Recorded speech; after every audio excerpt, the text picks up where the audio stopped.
Okay, kembali semula kita dalam Sembang Santai Siri ke-8. Bismillahirrahmanirrahim. Assalamualaikum, selamat pagi dan salam sejahtera.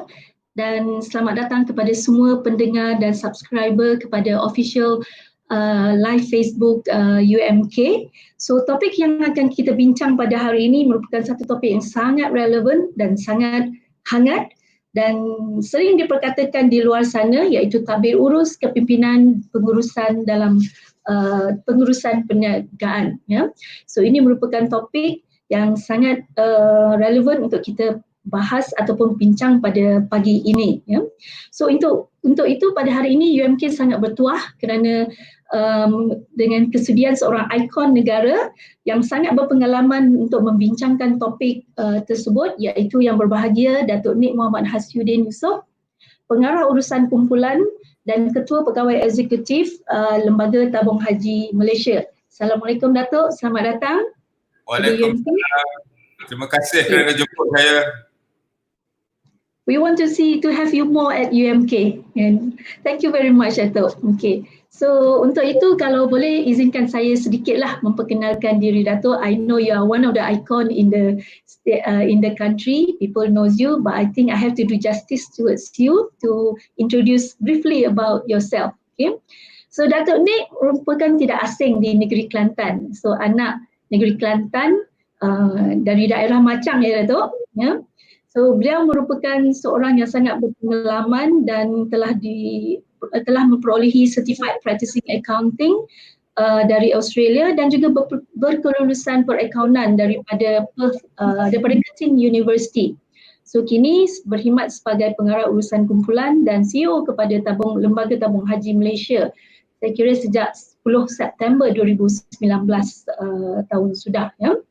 Datuk mempunyai pengalaman yang sangat luas dalam corporate sector dan among others yang Datuk pernah pegang iaitu sebagai ahli lembaga pengarah di BIMB Holdings, Jagamas Holdings, Federations of Investment Managers Malaysia, dan saya kira pengalaman beliau sebagai seorang accountant dan juga seorang practitioner pengamal industri merupakan orang yang sangat sesuai untuk membincangkan topik ini.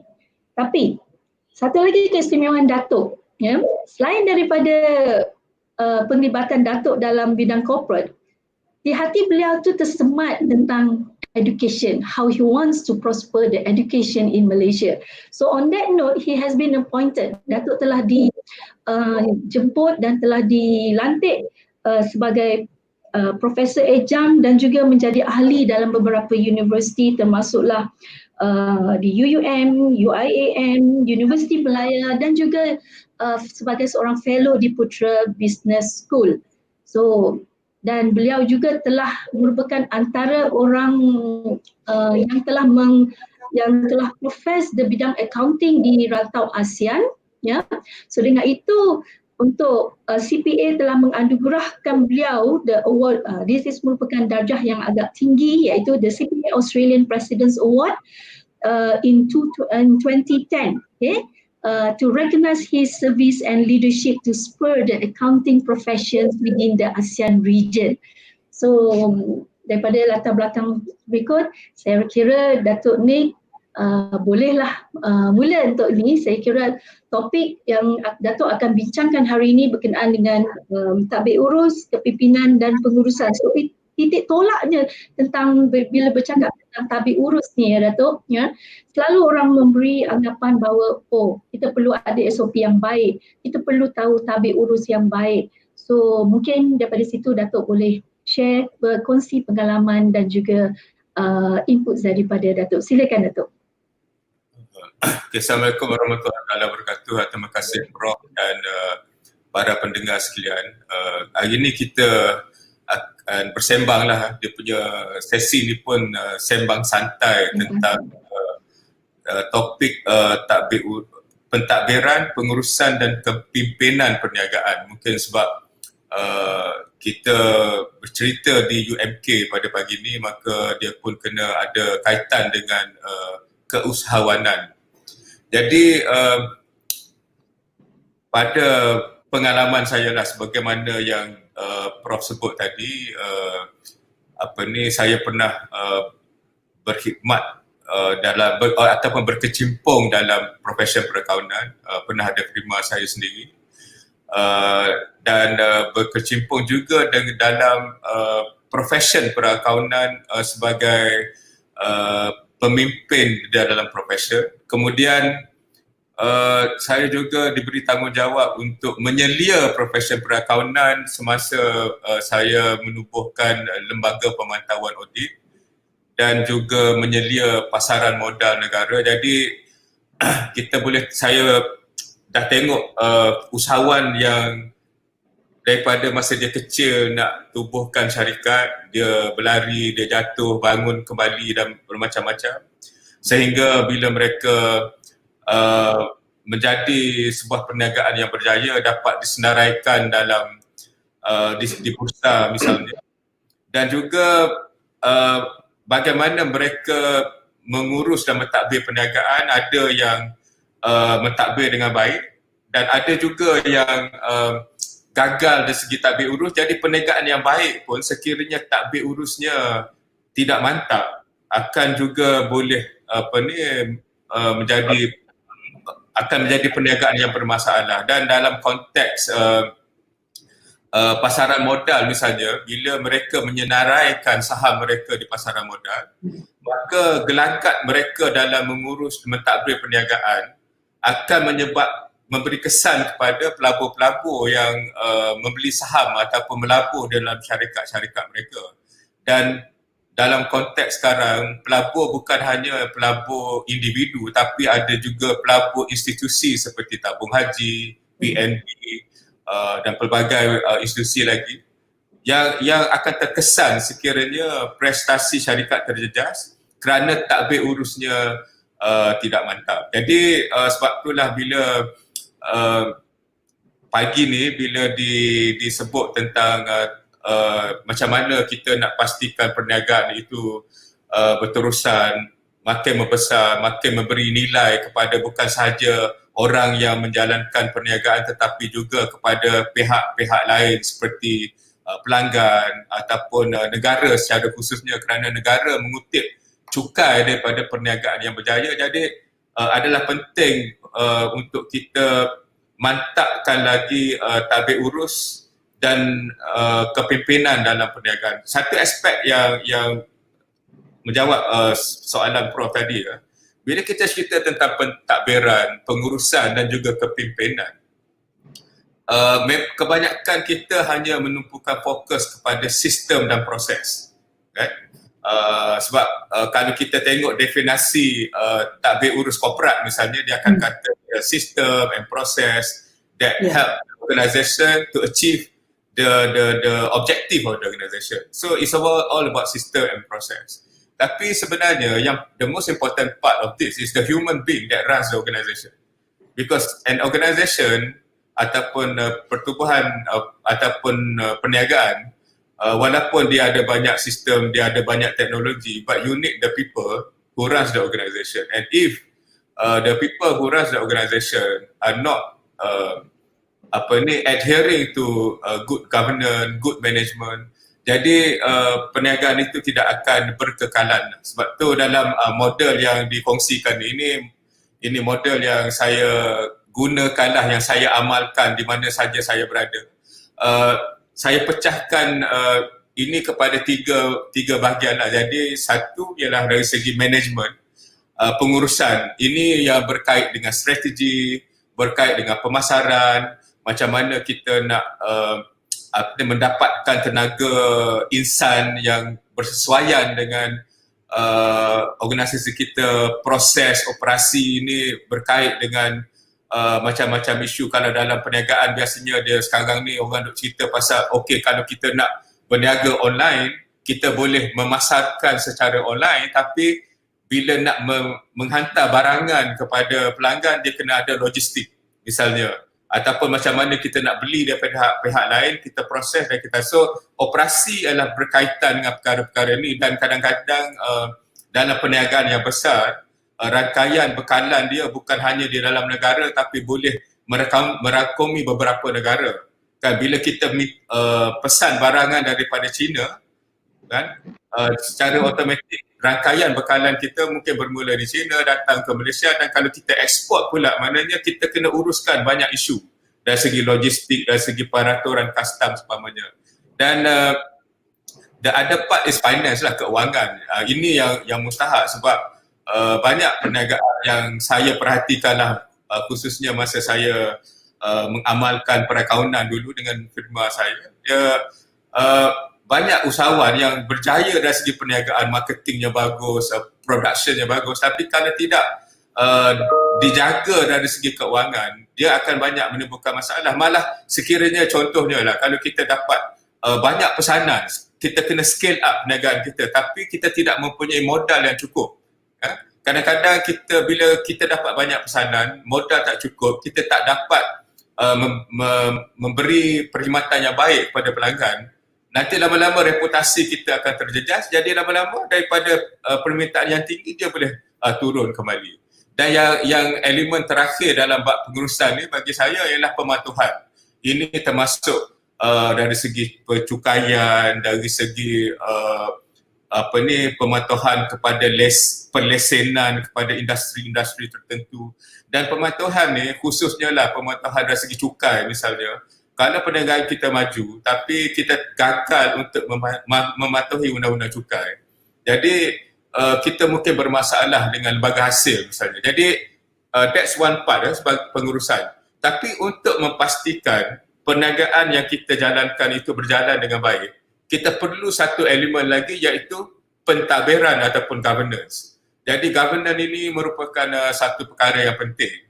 Dan kalau kita tengok 6 elemen governance yang ataupun tadbir urus yang dikongsikan tadi, yang pertamanya iaitu stewardship. Stewardship ni mungkin maknanya kita orang yang memegang kedudukan dari segi tadbir urus tu, dia tahu dia memegang kedudukan itu bukan untuk dirinya tapi untuk banyak lagi pihak. Jadi kalau kita tengok dalam model ni, pihak yang berkepentingan itu termasuklah pemegang saham, mungkin juga bank yang memberi pembiayaan, pelanggan, pihak kawaslia dan seumpamanya. Jadi stewardship ni yang paling penting dalam tadbir urus. Kemudian biasalah yang seperti yang disebut tadi, dia kena ada peranan, dia kena ada struktur. Pengurusan risiko ialah satu perkara yang amat penting sekarang ni. Macam bila berlaku wabak COVID-19 ni, banyak perniagaan yang tiba-tiba terperangkap kerana senario ada jangkitan penyakit yang menyeluruh seperti ini. Saya rasa tidak banyak dibayangkan oleh mana-mana organisasi. Mungkin dia akan ada, sebab kita pernah mengalami 2-3 masalah dulu seperti SARS dan sebagainya, tapi kesannya tidak sama dengan COVID ni. Jadi tanpa pengurusan risiko yang berkesan, banyak perniagaan yang mungkin terpaksa gulung tikar misalnya. Dan beberapa unsur penting lagi dalam tadbir urus ialah kawalan dalaman. Ini ialah untuk ada check and balance supaya keputusan yang dibuat benar-benar dibuat untuk kepentingan perniagaan. Dan assurance ini, jaminan inilah fungsi-fungsi seperti audit dalaman, audit luaran. Dan satu lagi perkara penting yang saya rasa tidak diberi perhatian dalam tadbir urus ialah budaya ataupun culture. Sebab culture ini akan mempengaruhi bagaimana kita berkelakuan di dalam organisasi. Kalau kita ambil orang yang hebat di organisasi lain, masuk ke dalam organisasi yang budayanya amat tidak sihat, orang yang hebat itu pun boleh turun prestasinya. Jadi pentadbiran dan pengurusan saya rasa banyak dibincangkan. Cuma satu perkara penting dalam perniagaan ataupun keusahawanan ialah leadership ataupun kepimpinan. Sebab kita tidak dapat lari mana-mana usahawan walaupun perniagaannya hanya sole proprietor ke, ada syarikat ke, perkongsian ke, ataupun menjalankan perniagaan yang besar, dia akan mengambil peranan sebagai leader, sebagai pemimpin. Jadi dalam memimpin ni ada beberapa perkara yang saya kira amat penting. Yang pertama, dia kena kompeten lah. Maknanya dia ada kemampuan, ilmu, kemahiran dalam bidang yang dia nak pimpin.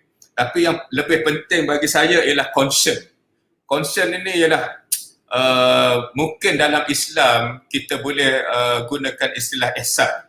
Ya, maknanya kita sedar bahawa setiap perkara yang kita buat ni Allah tahu dan akan dipertanggungjawabkan di akhirat kelak. Jadi kalau ada conscience, biasanya kita akan lebih berhati-hati dan kita boleh jadikan segala perbuatan kita sebagai ibadat.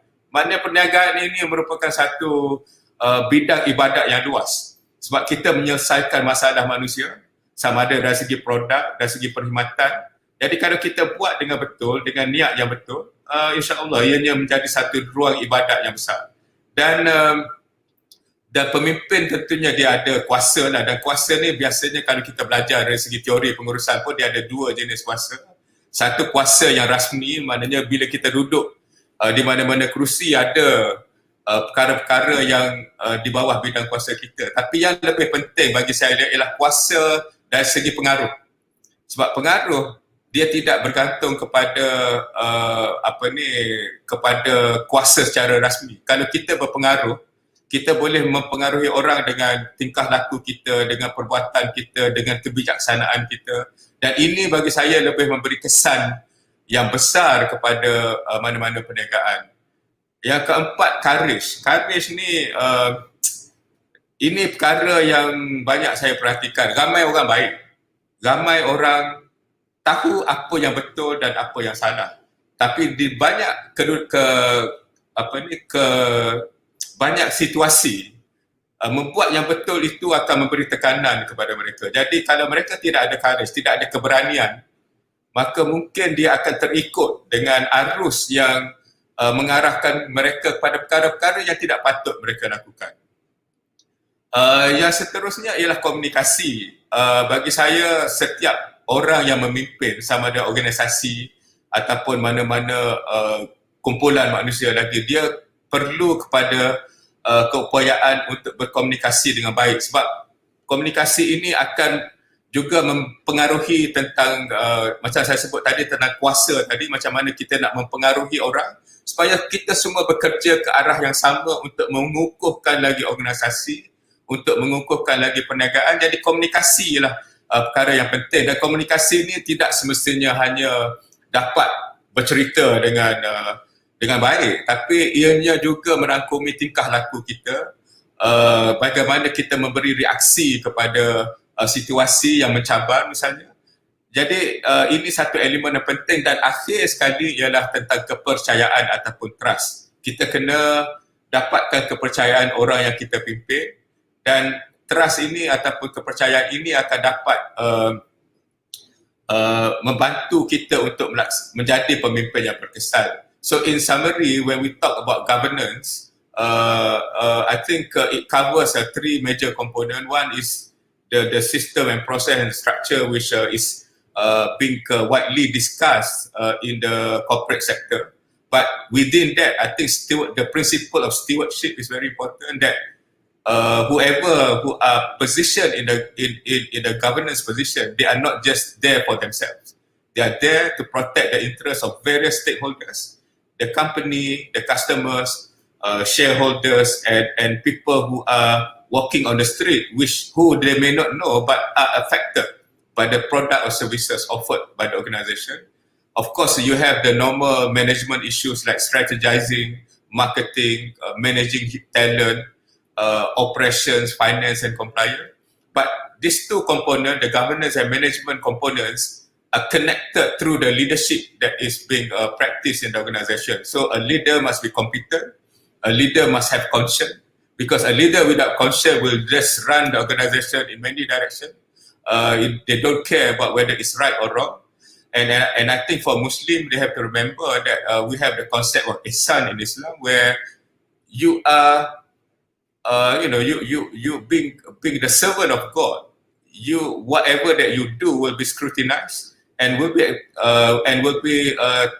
taken to task in the hereafter.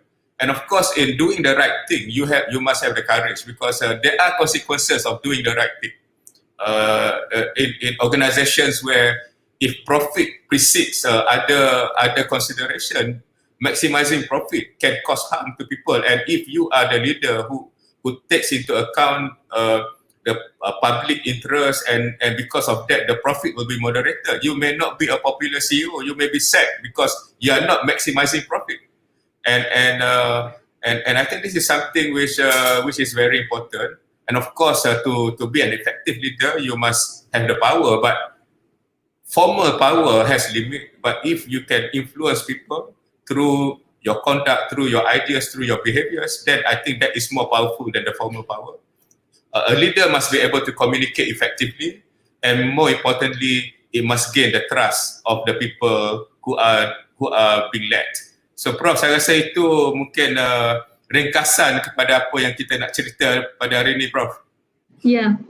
Okay, Datuk have given a very precise preamble about the corporate governance overall, ya Datuk. Okay, so jadi kalau setelah mendengar Datuk punya views tadi, so one take from me lah, bermaknanya Tadbir Urus ni kalau kita formulakan dia ialah is equal to leadership plus pengurusan plus SOP, which reflect the processes tu tadi. Of course, each of the components tu ada dia punya ciri-ciri yang seperti Datuk sebut tadi itulah. Kalau leadershipnya perlu ada courage-nya, trust-nya dan sebagainya. Okay, on that note Datuk, when you say that bila Datuk menyebut tentang governance secara amnya adalah proses dan struktur, bagaimana kita menggemblengkan kita punya entity, yang pentingnya kita boleh menjaga hal ehwal syarikat dan juga hal ehwal stakeholder kita, very important, our shareholders and stakeholders. So that relates to the corporate accountability, ya Datuk?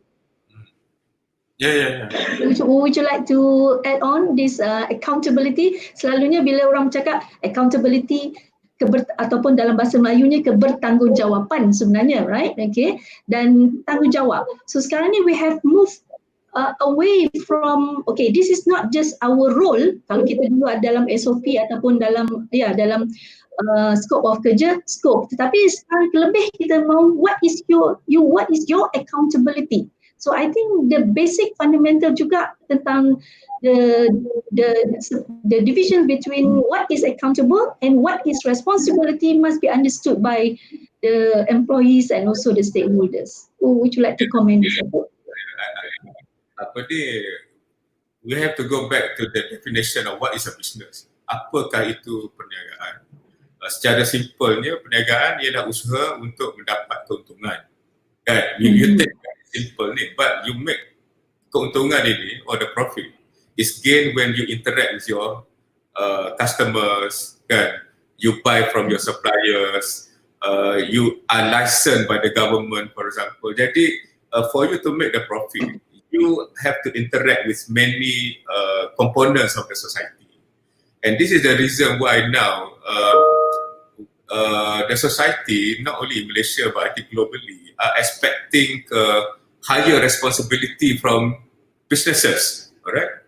Maknanya when you make profit, katakan if you are a property developer, you acquire land that has impact on the ecosystem in terms of you ada pokok, you nak tebang dan sebagainya, boleh mencemarkan air. So it's not just about building houses so that you can sell, but whether the way you build the house, does it affect, katakan bukan setakat air manusia tapi air binatang yang makan di kawasan tu. Kan di Kumpulan ni memang this is a major issue because most of the land had been developed. So what has not been developed are the land that are located in places where it has impact to the livelihood of people. Kan? Jadi while you make money, the way you make money must bring goodness rather than harming the society. Jadi ini perkara yang penting. Jadi when you talk about business, siapa yang run business ialah manusia. Jadi dia balik kepada unsur kita sebagai manusia, apa yang kita percaya, apa yang kita yakin, apa yang kita kira penting dalam kehidupan. Jadi all this element will influence your conduct as a business. So that's why when we talk about responsibility, accountability, I think to me, it has a deeper concept where while you make money, you must not harm people. And then dalam Islam, there's another element. Okay, in the conventional context, when you make money, you pay tax, right? Tapi in the Islam, dia ada konsep zakat juga. Jadi zakat ini is something that while you are successful, you have to share the prosperity across with people who are not as fortunate as you. So to me, you must bring the element of human in any structure. You cannot just because kata kita dah ada label logo business tu, bila kita masuk dalam tu kita jadi robot, kita buat segala benda asalkan berjaya dalam konteks organisasi, tapi kita melupakan kesan dia kepada masyarakat. I think you must have both. Then I think you can be a more sustainable business and you have a more prosperous society. Yeah. So just to echo to what Datuk said, okay. So there's one point that you mentioned just now. Despite macam mana pun kita ada bangunan yang elok ataupun sistem and processes yang ada, but we still need that human being, the human touch there. So towards kita ke arah IR 4.0, and some countries like China has claimed they are already moving towards IR 5.0. So what is your take? How do we blend into the governance, the new technologies to ensure our governance and leaderships, and also the way that we make decisions in the business, orang kata transparent and integrity, with high integrity.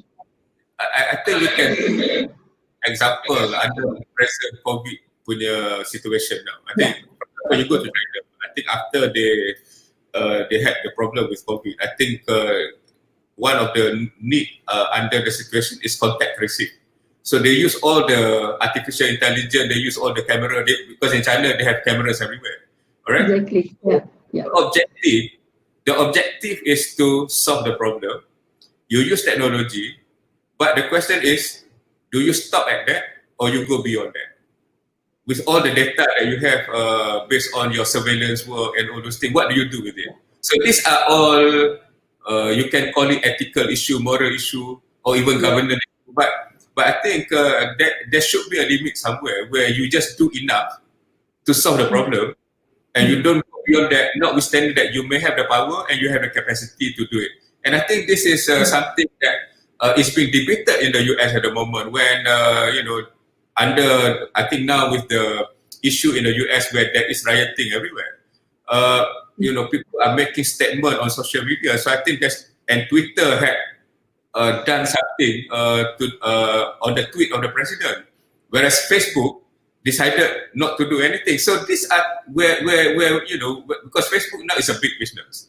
It controls the economy of the world. It causes a lot of harm to traditional publisher, traditional advertisers. Now there's no more business in certain country because all the advertising revenue has been taken by Facebook. So do they need to be more responsible for what they do? So I think these are the kind of debate and discussion which I think will go back to the issue of whoever that you put in leadership or management or stewardship of the organization must have a strong conscience.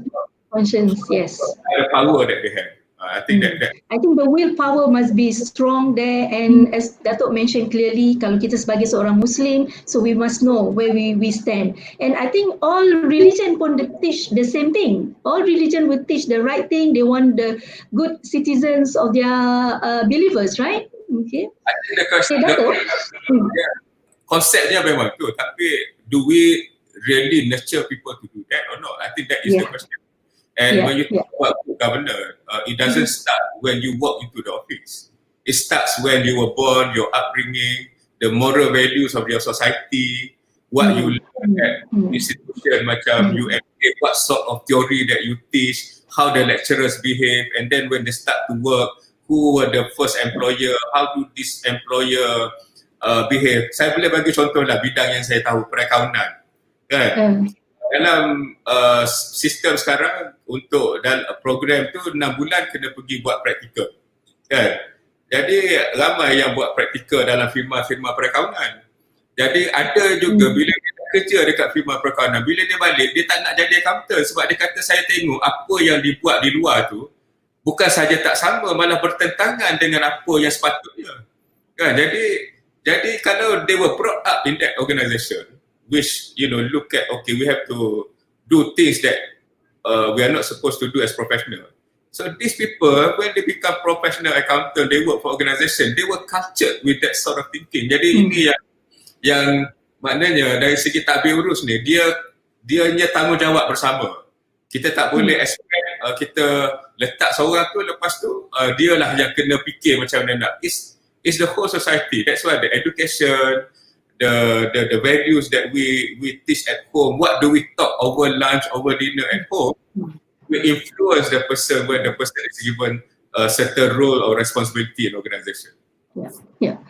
Datuk, okay, before saya jemput soalan-soalan ni, but one thing that I would like to ask your views, yeah.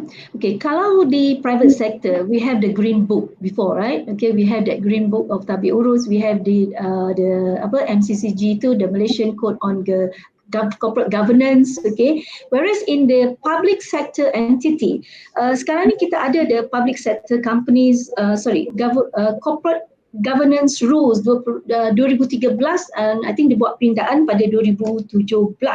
Okay, right. Apa yang berlaku sekarang ni? Kalau MCCG tu tadi lebih applied kepada public listed company, right? Whereas the non-listed entities, SMEs, and also licensed intermediaries tidak terpakai that MCCG itu tadi. Jadi what your take about it? So the satu soalan saya dari segi the private sectors, khususnya kepada SMEs dan licensed intermediaries ataupun non-listed entities ni tadi, dan keduanya dalam bagi public sector, bagi agensi ni, kementerian dan sebagainya. Sebab tu bila kita cerita pasal tadbir urus, saya kembali kepada elemen, saya kata okey, kita ada sistem proses, itu memang akan sentiasa diperbetulkan, diperbarui. Tapi yang pentingnya ialah manusia yang menjalankan sistem, manusia yang menjalankan proses. Manusia ni dia duduk di sektor awam ke, sektor swasta ke, SME ke, syarikat besar ke, dia merupakan manusia yang sama. Jadi it goes back, kita balik kepada nilai yang ada dalam diri dia, kita balik kepada apa yang dia yakini sebagai benda yang betul, dan adakah dia berani melakukan benda yang betul pada ketika yang perlu. Jadi to me lah, that's why kalau kita tengok even yang you sebut the green book, yang Code of Corporate Governance tahun 2000 dengan Code of Corporate Governance tahun 2016, dia berbeza. Yeah. Yang 2000 tu saya tak involve, tapi yang 2012-2016 saya involve one way or another.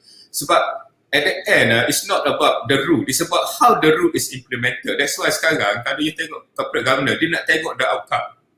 And to get the outcome, you can choose so many ways. Saya nak balik Kelantan, saya boleh naik kapal terbang, saya boleh naik bas, saya boleh naik kereta, saya nak jalan kaki pun insyaAllah sampai. So you can reach the end, but you can use many ways. So the focus now is to get people to look at the outcome. So kalau outcome tu kita nak syarikat yang menjaga kebajikan pekerja, katakan contohnya. Sebab kalau kita tak jaga kebajikan pekerja, prestasi syarikat akan terkesan. So how do you do that? We let the organisation to think about it. Macam isu macam financial reporting. So sekarang the issue is how you get good financial reporting. Of course you have a auditing standard, accounting standard, but you need competent people to run it. A standard on its own does not guarantee good financial report. Kan? Dan macam dulu saya kerja, saya selia juru audit kan. Dia boleh pakai brand-brand yang besar dalam dunia tapi tak menjamin kualiti auditnya seperti mana yang diharapkan dalam piawaian pengauditan. Jadi at the end it's about the people. Dan of course lah, I think tadi saya sebut pasal culture kan. Macam kalau private sector, culture dia more profit driven. But when you go to the private sector, I think the culture is changed a bit. Sebab dia punya fokus mungkin berbeza. Jadi benda-benda ini akan mempengaruhi tadbir urus. Tapi at the end, sebab kita we cannot cheat ourselves. kita tak boleh nak tipu sendiri. Kita boleh tipu semua orang, tapi bila kita beruh gigi pagi-pagi tu, kita tengok muka kita dalam cermin, kita tahu siapa kita. Jadi kita tahu betul ke tak bersih ya. Kita tahu. Ya. At the end, yang kat sini yang akan tentukan macam mana kita nak. Tapi sebab tu dalam Islam, dia bagi can, dia ada taubat tu tak akan terhenti. Lagi matahari tak naik di sebelah barat dan kita jadi peluang tu ada, so you can always improve yourself. Yes. Thank you Datuk for the input. Okay, Datuk tadi sebut tentang the formula, but I just would like to share with you one of the comments ataupun mungkin soalan ni daripada Profesor Bala Parasuraman.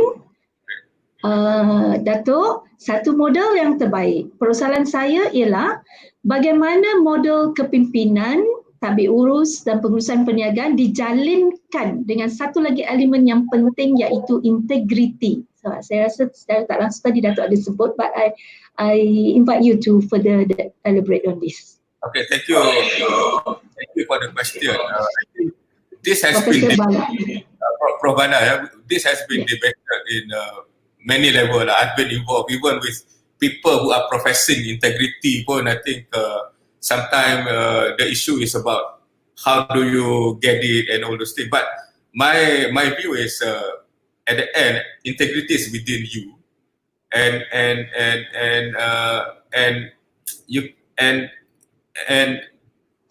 you are developed based on the values of your parent, your family, your society, and of course, at certain level, you have to make that decision. That's why in my model, I have that component about courage.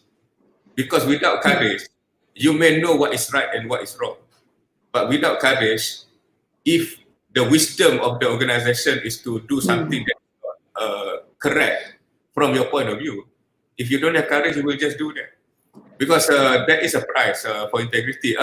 And I think that, so to me, is how it is embedded in the heart of every individual in the organization.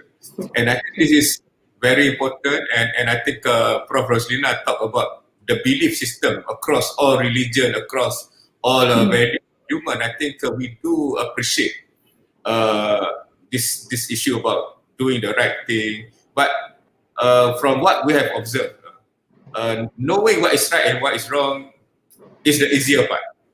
But doing what is right, all the time, under all circumstances, may not be as easy as what people thought. So I think it is a combination of things, just knowing, believing, but are you willing to do that? So coming back to what I'm discussing today about the management, the governance and leadership, that's why leadership is in the middle.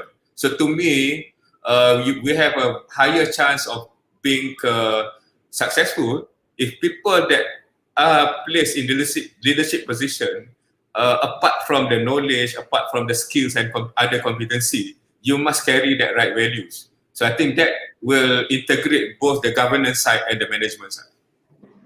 Yeah.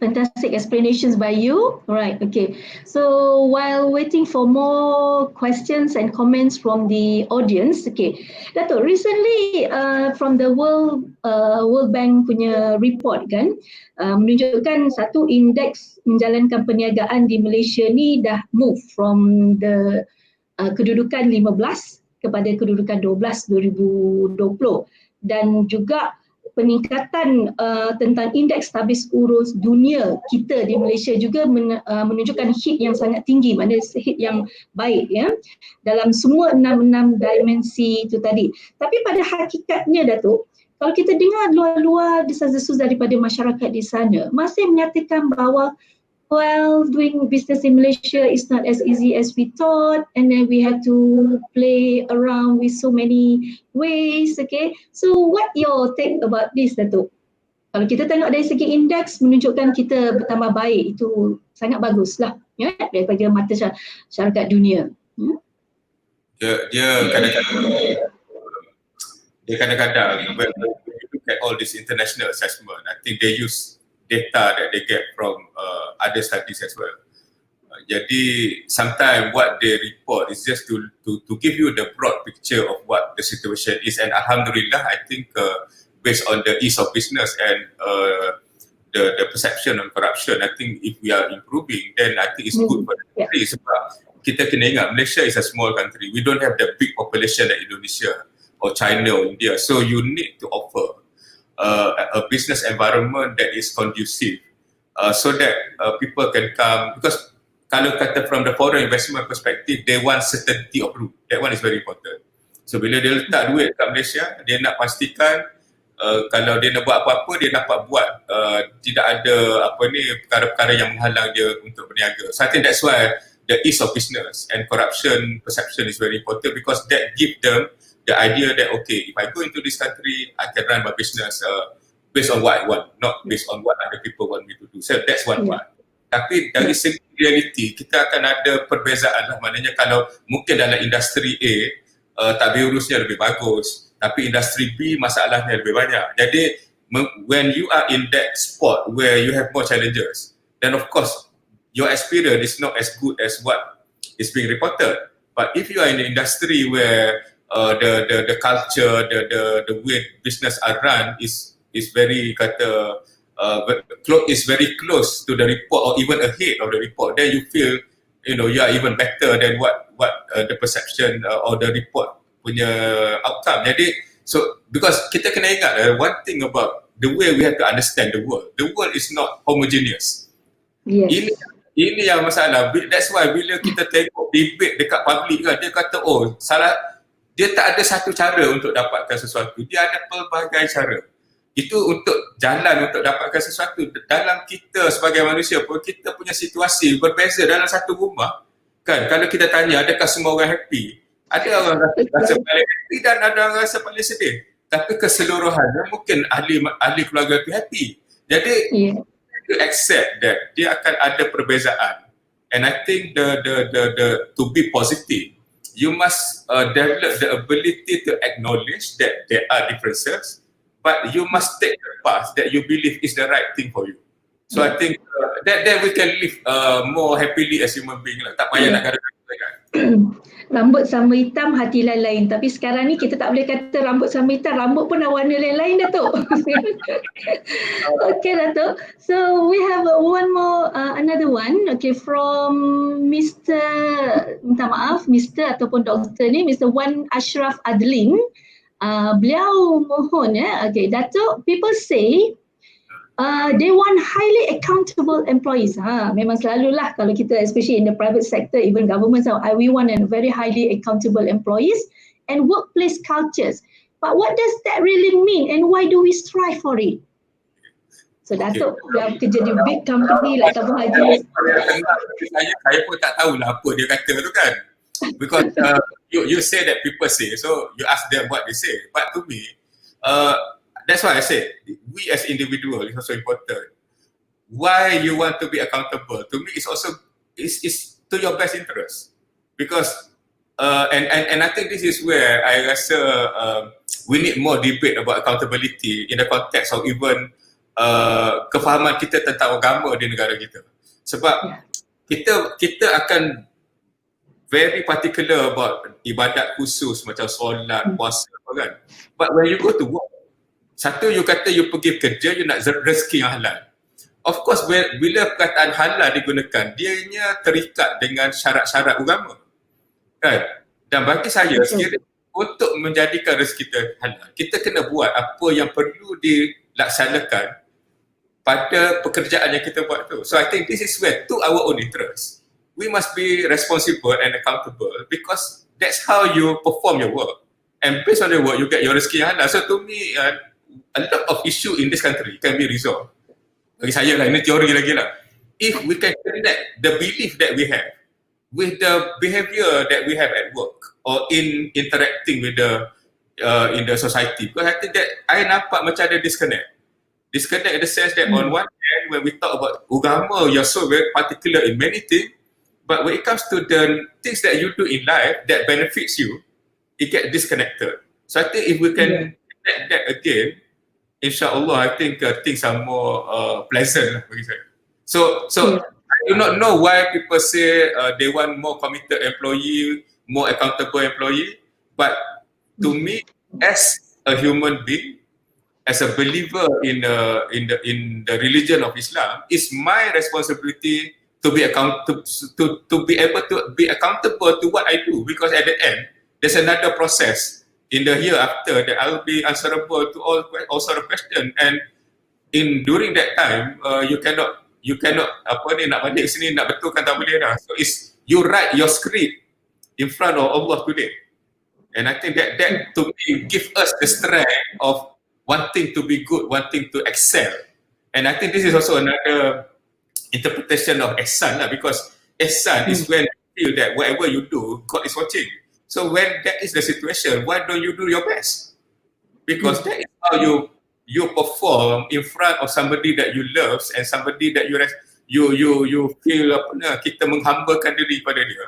Jadi that motivate us to excel, and I think to be excellent, then you have to behave in the accountable manner, responsible manner. Itu saya punya lah. Thank you, Datuk. Okay, Datuk touched about values just now, and I think from listening to you, the role of good governance is actually the role of everybody in the organizations, not just the leaders, but everybody must understand and profess good governance, good ethics, high integrity.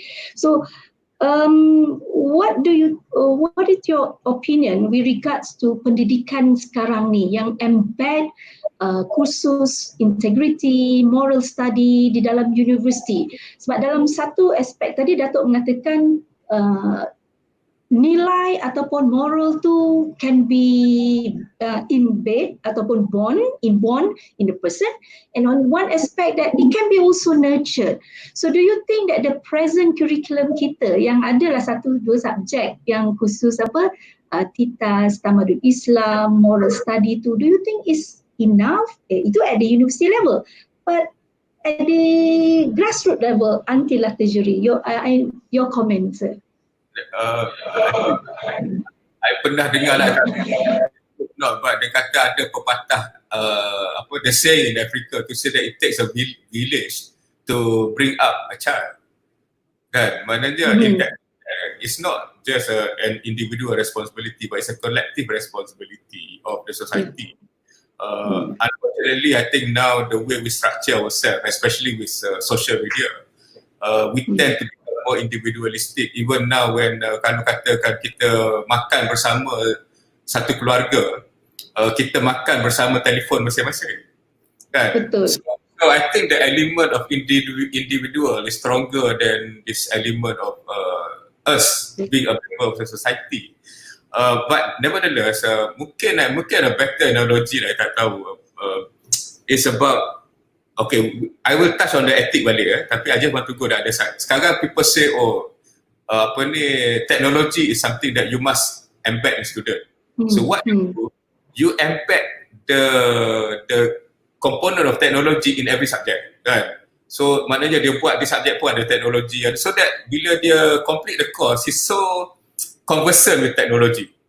So I think when you talk about ethics, values, it should be approached in similar manner. It is not just a subject that if you memorize the book, you can pass your exam excellently, and then after that you forget about what you studied. Saya masa SPM, zaman saya dulu ada, dia punya, kalau subjek agama tu dah ada 2 buku kecil. You can technically memorize the book and of course score lah, but doesn't mean that you are a religious person, you implement the religious values after you score A in agama. So I think it's about embedding that, and of course we learn more through observing. So the lecturers also must demonstrate the values lah. So not only in the subject but across. So I think these are things where I think at the end, whatever that we have in the society is the outcome of our collective behavior. So we cannot be blaming people who are not behaving properly if we never play our part when it comes to doing things in front of us. So I think that's how I see things. So I had some discussion lah dengan few university about this topic of values, ethics kan. My view is you have to do it across the program and particularly because you have to live the value. Value is not about you know about it. You have to implement it in whatever that you do. So I think it is very important because and kita ni mudah lupa. Satu mudah lupa, lepas tu kita akan ada tekanan untuk buat benda-benda yang kita sendiri pun rasa mungkin tak betul. So how do you deal with those are also important. That's why I keep on saying that the courage part is also important. Ya. Ihsan itu tadi ya. Okay. Right. Tapi betul lah kalau kita tengok bukan kita nak memuji tetapi pada hakikatnya kalau kita pergi ke negara Jepun apa semua, you see the value system.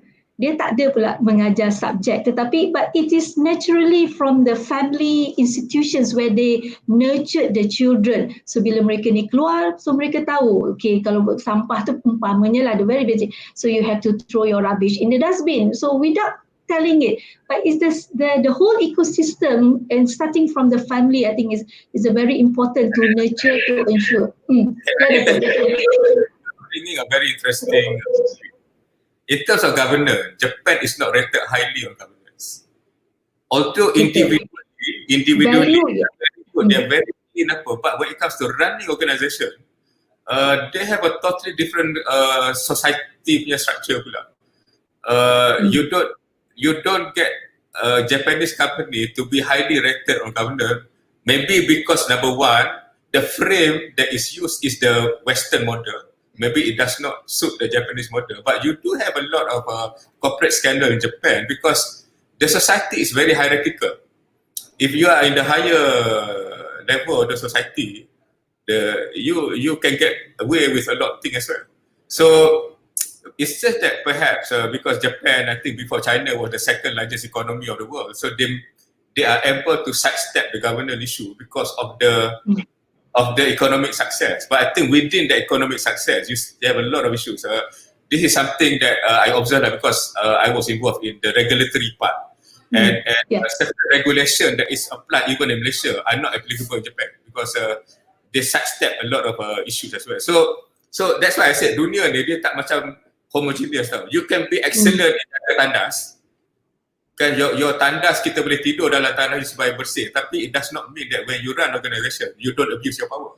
So that's why you have the check and balance in terms of role, responsibility, system, process pula. Jadi this is a topic where you may not have all the answer all the time because it is a moving goalpost I think. Yeah. Okay, Datuk. Okay, back to your experience dekat beberapa organisasi. Okay, there's one question here. Okay, how do you foster by Miss Yuta Marani Pemarupan? Good day, Datuk. How do you perceive ethical practices among the organisation you have managed thus far? First thing is I don't really judge whether we are good or we are bad because it will consume resources. But what is more important is you must be clear of the direction where you want to lead the organisation, and whatever that you do and whatever that you want to instill to your staff must start at the top. So I always believe that the top means maybe the Lembaga Pengarah must live the value that they want the lowest level of the organisation to carry, because if it doesn't stop at that level, it doesn't work. It becomes another slogan. So at the top, you must believe in what you want to cultivate. Then of course, people, in my case now, as management, I have to also carry that in my meetings, in my decision, in my conduct, in my speeches. So you have to demonstrate that is what you want. And of course, like I mentioned, you have to put the initiatives that will encourage people. But at the end of the day, people will look at you. So maknanya the leadership, the keywords there is the leadership role is very important. You got to demonstrate your leadership. So on that note, Datuk, saya ada satu soalan daripada, there are two soalan I will pick up here with regards to the leadership. Satu daripada Zu Hussein. ya, yang meminta Datuk bagaimana kepimpinan boleh meningkatkan kerja berpasukan. I think the way Datuk said that you managed to put that all the puzzles together within your experience in the various sector. Dan keduanya nanti ada soalan daripada yang beraga Datuk Nak Chancellor sendiri juga berkaitan dengan flexible leadership. Maybe you will take the first one, Datuk. Would you like to say how do you foster the teamwork? Okay, and then the second question will be how do you view flexible leadership? Okey, kalau ini jawapan yang tak ada teori, jawapan berdasarkan apa? Yang nombor satu, I think to be as a leader, for you to be fair, you must be confident of yourself. So first thing, jangan wujudkan camp, ini camp you, ini camp bukan you. Because once you do that, you break all the whatever that you are saying. And to me, sometimes you have to deal with somebody that you don't like. But he's another human being, and as I said, people can change. Alright? So to me, you have to be honest about what you say for your organisation. Maknanya kalau kita kata kita nak, okay, that's one part. And then of course the other part is how you measure performance lah. I think it has to be connected, and this is where kalau ikut pengalaman I dekat public sector, I think it gets a bit connected lah. I think kalau universiti nak dapat 90% tu biasa lah. Kan? I've seen that in many organizations. But it really reflect where you are. But nevertheless, the system must be fair as well. Maknanya if the system is not fair and you have situation where who is closer to the boss will get all the good marks, then you're not going to be successful. Because orang kata, itulah kan. Then you create the culture, orang nak bodek bos pula lah. Segala benda yang bos cakap mesti betul. No. I encourage my people to disagree with me sebab I kata I ada blind spot. If you don't tell me what I am not saying, then I'm not making decision based on information yang sepatutnya ada. So it's about, to me at the end, it's about how you behave lah. I think that will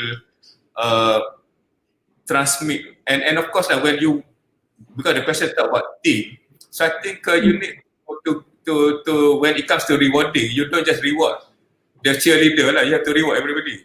Because sometimes ada dalam pasukan kan, ya, tapi idea dia lah sebenarnya yang orang implement. Mungkin dia tak pandai cakap, tapi orang lain pandai cerita sikit. Sebab cerita pasal communication, orang improve on communication kan.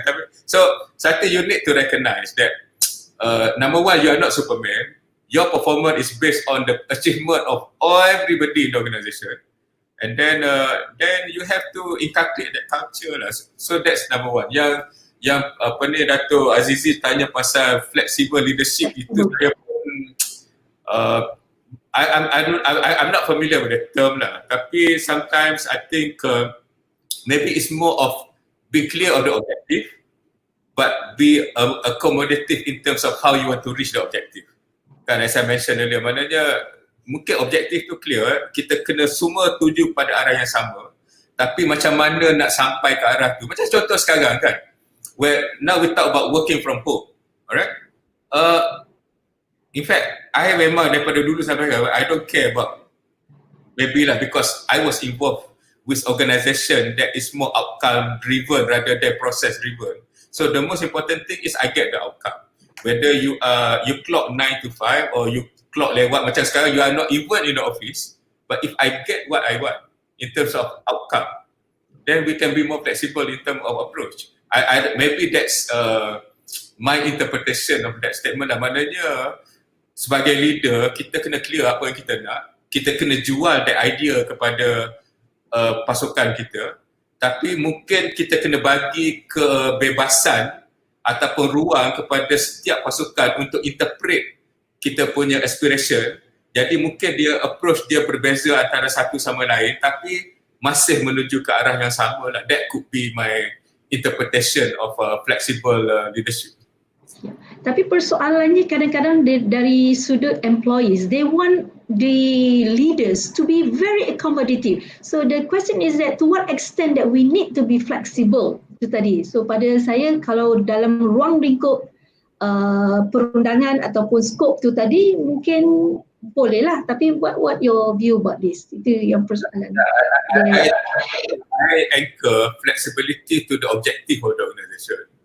Maknanya kita boleh fleksibel dari segi kaedah untuk mencapai, tapi tetap dengan matlamat yang sama. Contohnya, kita tak boleh fleksibel lah kalau your job is to be at the counter to serve customer. I cannot be flexible to say that you can work from home because somebody has to man the counter or take in charge of the counter, kan?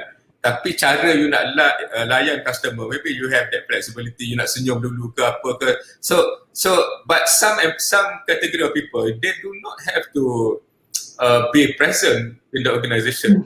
They can run, macam contohnya dalam PKP, sebagai macam tabung haji, kita still involved dengan capital market. We still buy and sell equities or bond and everything. So that transaction can be done somewhere else, not necessarily in the office.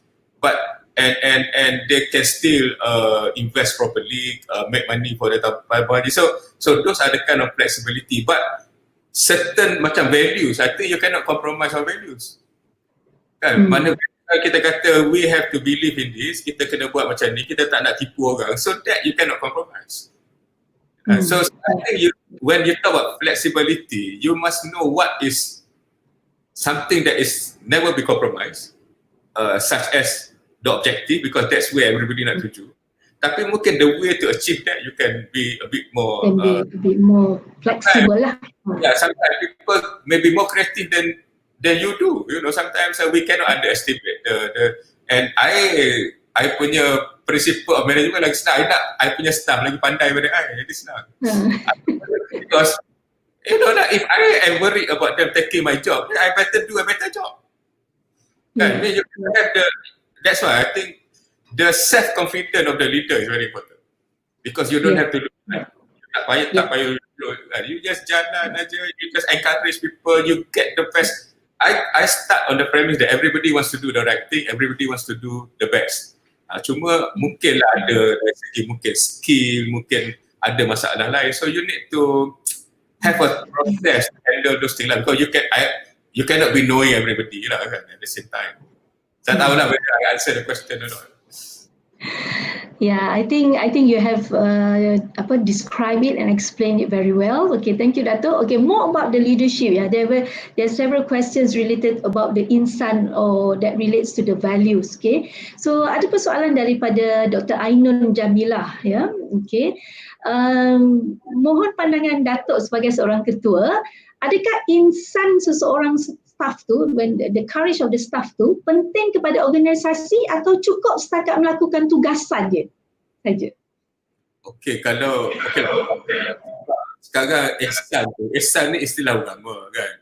Kita ada iman, kita ada Islam, kita ada ihsan kan. Ihsan ni is more about being the feeling that you are being monitored all the time, sebab dia punya definition, kalau kita tak rasa kita nampak Tuhan nampak kita. So when you talk about agama, I think it's all and kita tak nak lah, I don't think orang Islam kata saya nak buat yang minimal, yang saya tak nak excel, sebab the benefit is very huge later kan.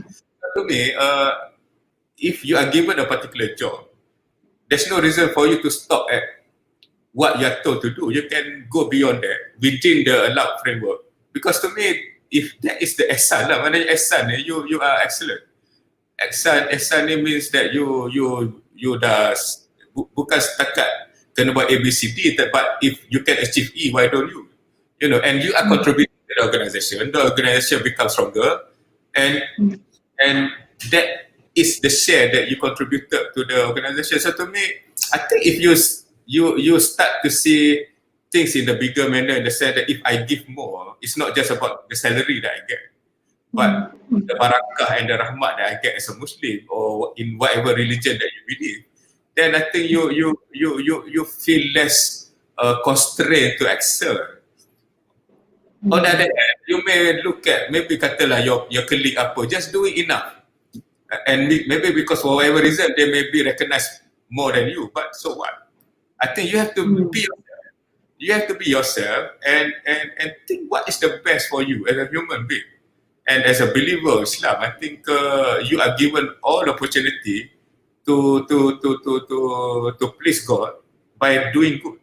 And in the context of working, I think doing more than what you are told to do, I think will definitely invite more blessing. Itu saya Yeah.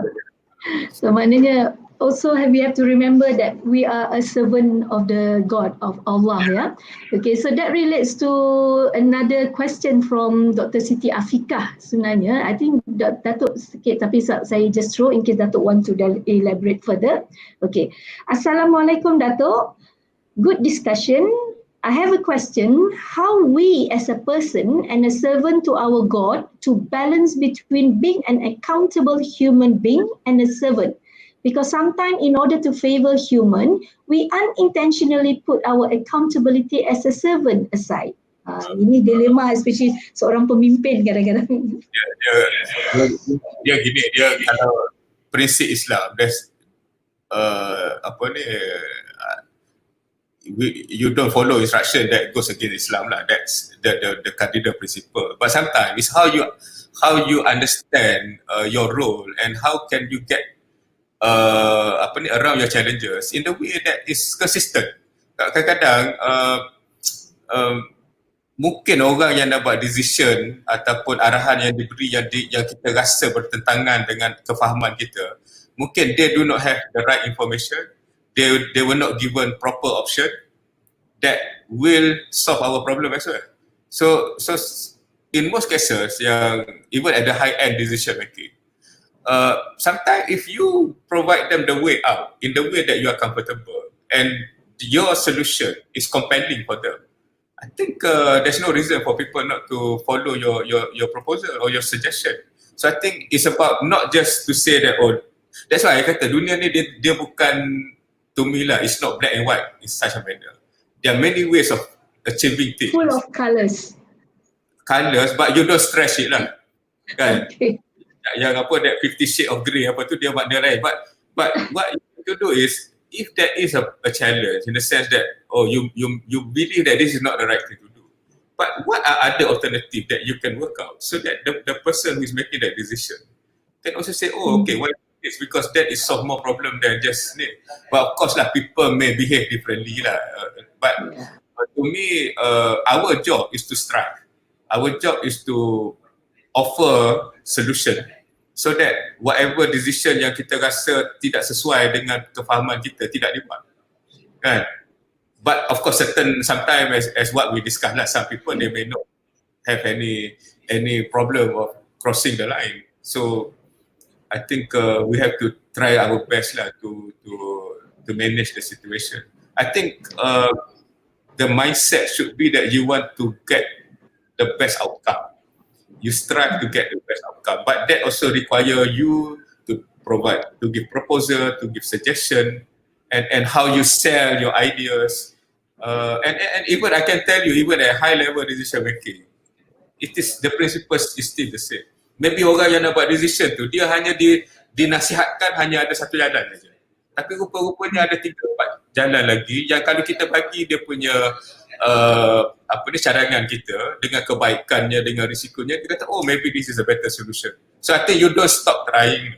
I think you give yourself the chance that, and then of course you have to rely on God to help you. Yeah, thank you Datuk. Right. Okay, Datuk, balik pada isu Tadbir Urus ni, because Tadbir Urus ni sebagaimana yang Datuk kata berkait rapat dengan kepimpinan. So salah satu yang pentingnya kalau dari segi legalnya, orang kata the fiduciary duty of the leaders ataupun the shareholders tu tadi. Would you like to elaborate on this? Because I think not many of the leaders now are fully aware about this fiduciary role of them. Dia macam ni. Even just before I answer that question, when we talk about corporate governance now, it's principle based. Principle based ni maknanya good corporate governance can only be implemented by people with principle. Yeah. That's number one. If you don't have principle, anything goes. So I think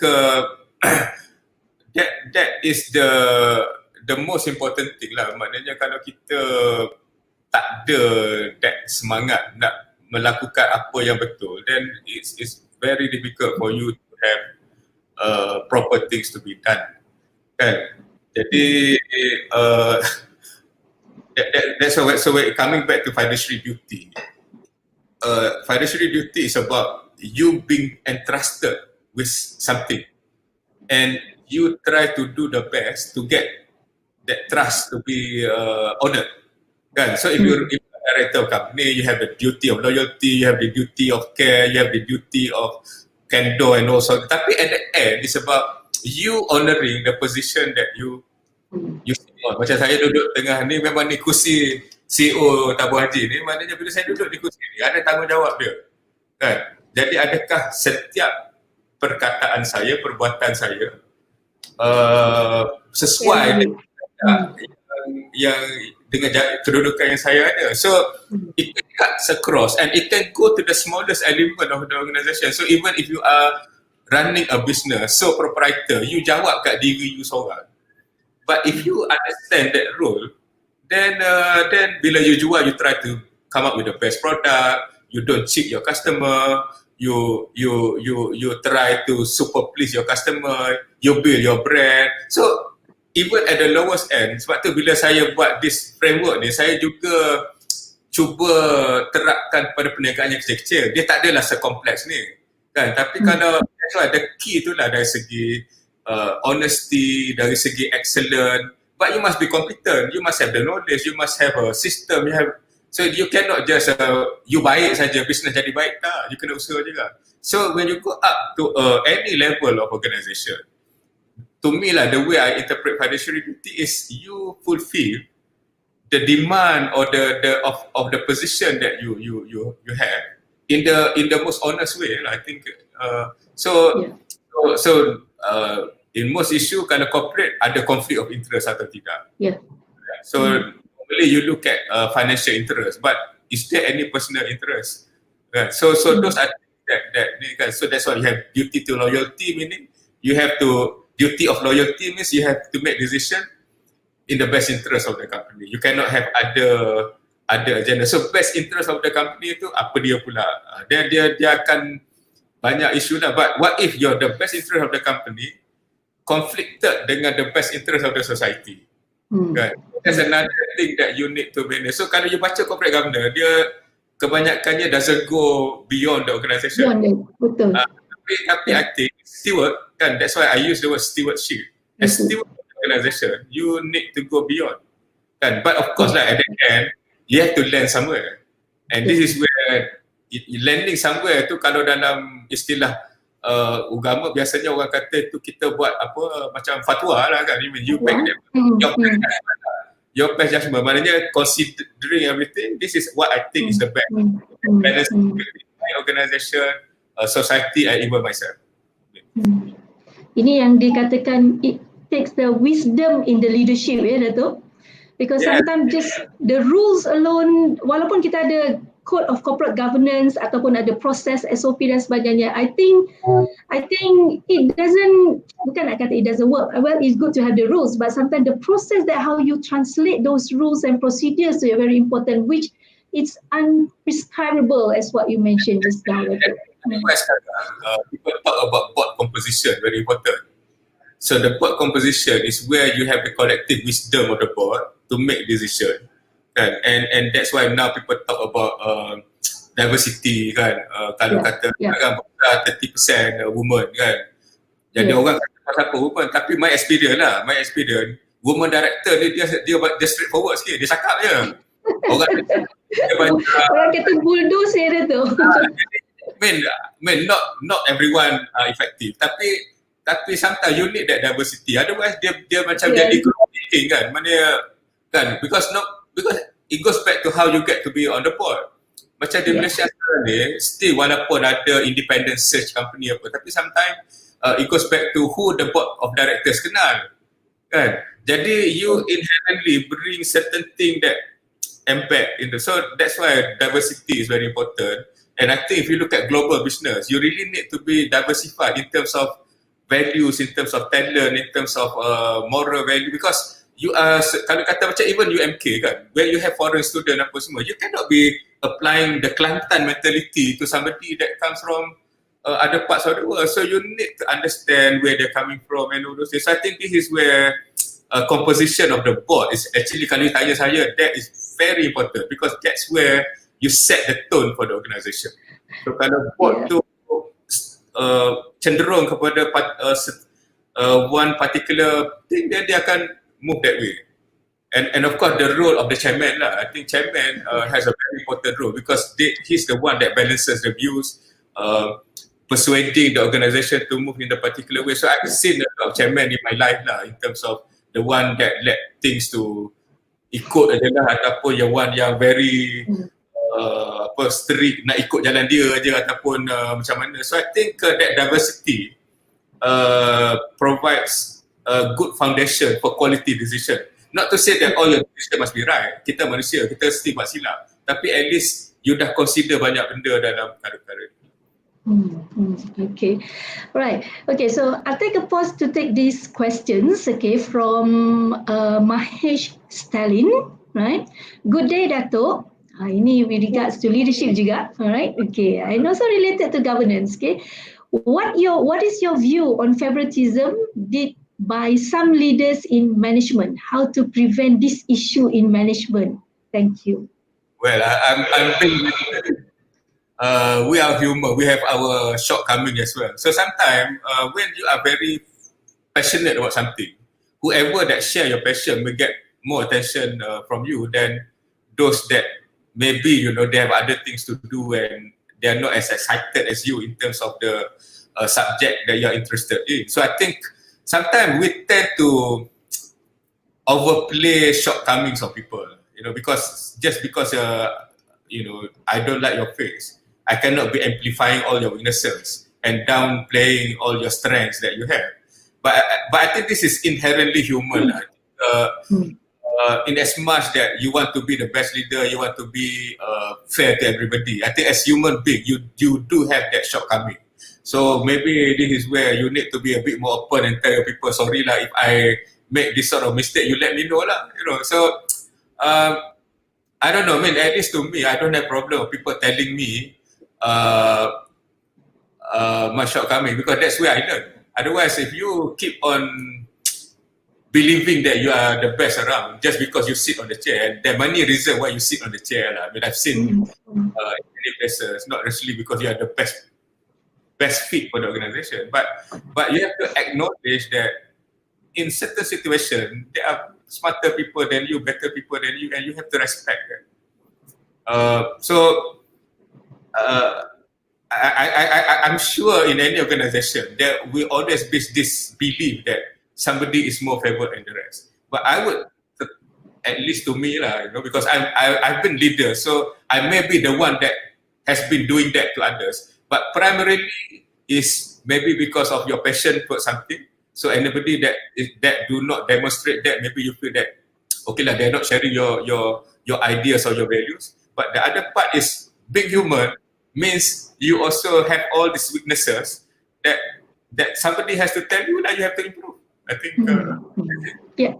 And then as a staff, don't over amplify shortcoming of your boss lah. I mean, maybe look at where you can work together, focus on that rather than coffee. When I am a boss, I was an employee, so I know what we do lah. Yeah, but sometimes Datuk, right? Okay, I'm sure you experience it. I'm also being in the organisation almost 30 years, experienced it also. Right, sometimes we can't help it. Katalah yang masuk tu kita kenal kawan kita, and memang deem the proposal very good. I mean, experience very good compared to the rest. So process wise memang betul, ikut proses, ikut prosedur wise semua. But this is the dilemma sometimes, nak award, tak award, walaupun kita tahu memang bagus menandingi yang lain-lain tu tadi. I totally very simple. You go back to the principle. If kata the organisation has a certain principle and it happens that the person meets all the principle, then I think we can live with it lah. Because as I said, process is one part. I think being Muslim, you have to remember that you got another process. Now you can Jadi convince. the conscience issue that you said just now, yeah. At the end, I should be able to stand and defend my decision. Because it's not only here. You have to remember, your decision is not scrutinized only here. It will be scrutinized much more later with all the facts, which you don't even have because jadi, but we are human. You at the same time, you do have shortcomings. If you don't recognize your shortcoming, then you have a problem. But if you recognize your shortcoming and you try to cover that, and sometimes to cover is by having somebody better than me doing certain things that I cannot do myself. And you do not have to be worried about that guy taking over your job, because to me, a good leader should also plan to have successors. Yeah, that's right. Successor, then don't be as simple as that. We should not be threatened, yeah. Okay, right, Datuk. Rezeki tangan Tuhan. Jadi kita buat yang terbaik. Kalau Tuhan kata your rezeki somewhere else, you go somewhere else. Betul, Datuk. Betul. We have to believe in God, in Allah. Kalau kita sebagai seorang Muslim, ya Datuk. Okay, I would like to take this one question. This is actually requesting your experience in Tabung Haji, by Ladin Mas. I think Ladin Mas is one of our very frequent subscriber to UMK. Live FB. Assalamualaikum Datuk. Tabung Haji adalah salah satu badan berkanun kerajaan. Bagaimanakah Datuk dan pengurusan Tabung Haji mengimbangi antara society service, making profit dan political willing? So Datuk, what your takes on this? Biasanya saya tak cerita organisasi saya lah, tapi I can answer generally. Number one, Tabung Haji is a body established by an act of parliament. So that should be the first reference. Maknanya apa saja yang diperuntukkan dalam akta, kita kena laksanakan. Dan kalau tengok akta Tabung Haji, ada dua perkara saja yang kita kena buat. Satu, kita mentadbir aset jemaah, orang-orang yang menyimpan untuk pergi menunaikan haji. Dan kita sekarang ada lebih kurang 9 juta pendeposit. Maknanya half of the Muslim in Malaysia are depositors of Tabung Haji. So we have a very big responsibility there to manage the asset. Number two is to facilitate them to complete their religion, meaning Haji is one of the tenets in Islam. So we are facilitating them to complete their religion. So we are doing two big things. So our focus should be towards that, management of asset and management of Hajj. And of course, to do that, we have one operation. We have that big operation where we have branches here and there. So I think my job is to make sure that all the three things are working. And I think any decision must go back to Akta Tabung Haji. And to me, that should be the reference point. And this is where, and of course, to do that, you must have, again, the governance part. Board must be there. Then we must have system, process, so that our decision leads back to the objective of Akta Tabung Haji, supaya kita dapat menguruskan harta orang Islam dengan, of course, dalam menguruskan tu you have to make investment decision, you have to make many other decision. So this is where you put system and process, you put in the check and balances, so that whatever decision will go back to that. But of course, being macam saya cakap tadi lah, kita ada macam 9 juta depositor. So you must be conscious that whatever that you do, you have to stakeholder punya interest in mind, kan? Jadi and not many people know that Tabung Haji as an institution tak ada duit 1 sen pun. Setiap duit yang kami belanja ialah duit depositor, duit pendeposit. Sebab tu kita kena berhati-hati dalam membelanjakan duit ni, sebab bukan duit Tabung Haji as an institution doesn't have a single cent. All the money, all the 70, now we have around 73 billion money, it belongs to the depositor. It's not my money, it's not even government's money. So we have to be very prudent in spending money, because kalau silap, nak kena minta maaf dengan 9 juta tu bukan senang kat akhirat esok. So we try our best to do that. Thank you, Datuk. Okay, can we take more questions? Okay, wah, banyak peminat Datuk ni, Datuk. Okay, right, Alhamdulillah. Okay, daripada Cik Faizal Malik. Assalamualaikum, Datuk. Practically, what is your opinion in balance sheet between leadership with team characteristics, situational and self characteristic in making decisions, and the correlation between agile leadership, flexible leadership, especially during the trying time that we are facing COVID-19, which requires prompt decision. I think it's quite similar than what Datuk Azizi said, but yeah. To me as a leader, you must have the big picture. What you want to pursue lah. At the end kan macam kata, okay, what you want to pursue, where you want to bring the organisation. That picture must be very clear in your own mind. You cannot have a very blur picture. Nanti how do you lead people? And then macam COVID-19 is something that is unprecedented. We have not thought about this. I don't think any risk management scenario yang incorporate COVID-19. I mean, they may have pandemic but not as bad as this. Kan macam kata contoh, most organisation dia ada alternate site untuk operate. Assuming dia tak boleh pergi office 2-3 hari, tapi you never imagine you cannot go to the office 2 bulan kata contohnya. So those are situation where you need to make decision but with reference to your objective. Kalau you tak clear mana you nak tuju, then you ikut arus lah. So to me that's why when it comes to organisation, that mission vision tu kan, mission vision objektif tu, walaupun setengah orang dia buat cantik-cantik, dia tampal dekat dinding, tapi bagi saya benda tu mustahab. Sebab that will be your true north lah. You are always, you terbawa ke sini ke sana, but you will know, okay, I'm targeting that. The challenges will always come lah, dia akan datang kan.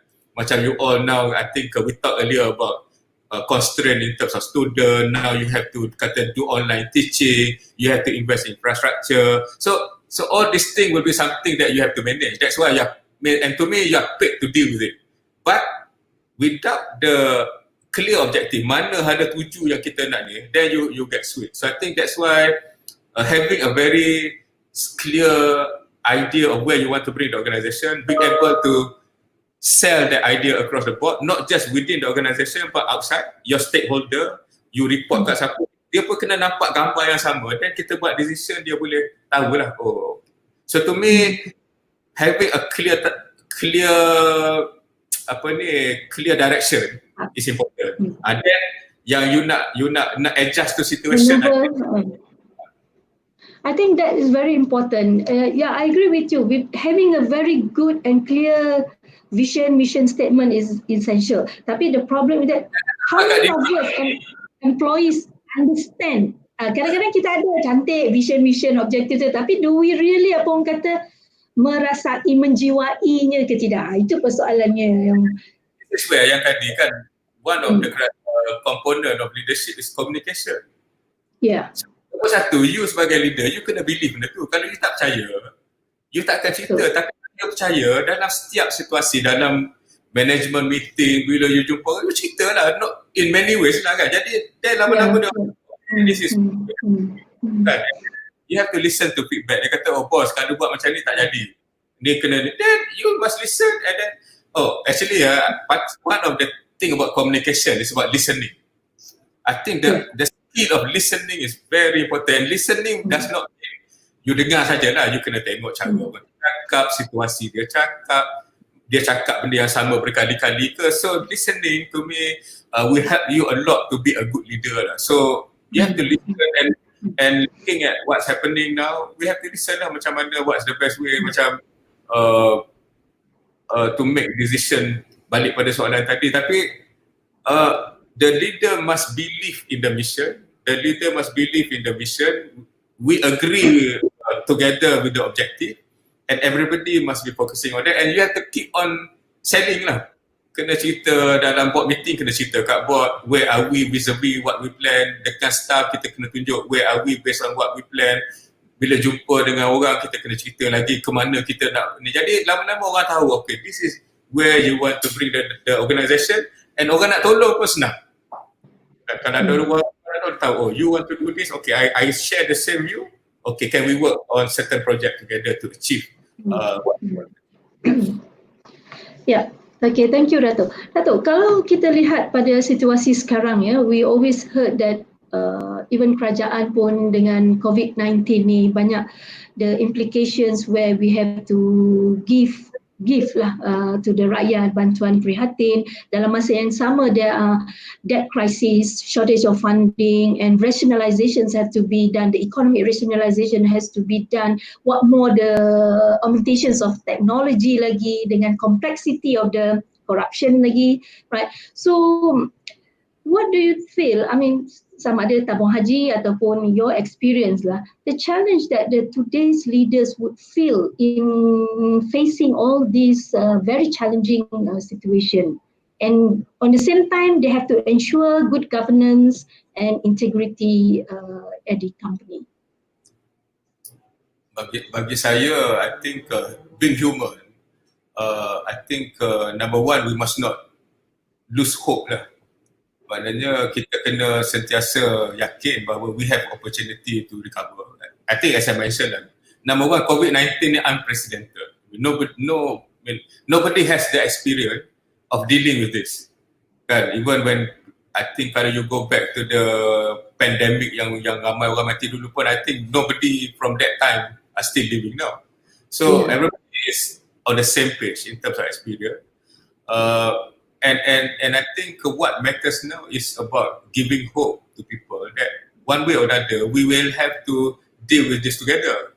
I rasa kalau kita tengok dalam at the early stage of the PKP, MCO, whatever that you call it, I think the country was united in terms of dealing with the issue. So I think and now government is trying to help in terms of preserving employment, trying to help those who lost income because tak boleh nak berniaga and all those things. And I think the challenge will continue for a period of time.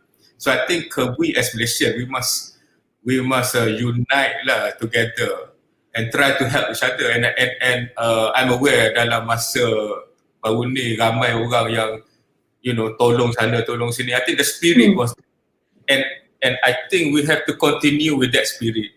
But maybe in the situation where you have less urgency, because mungkin sekarang kita pun dah tengok kan the statistik sakit pun dah kurang apa, so people are starting to question why should we do this, why should we do that. Tapi I think we have to appreciate that a lot more people needs help.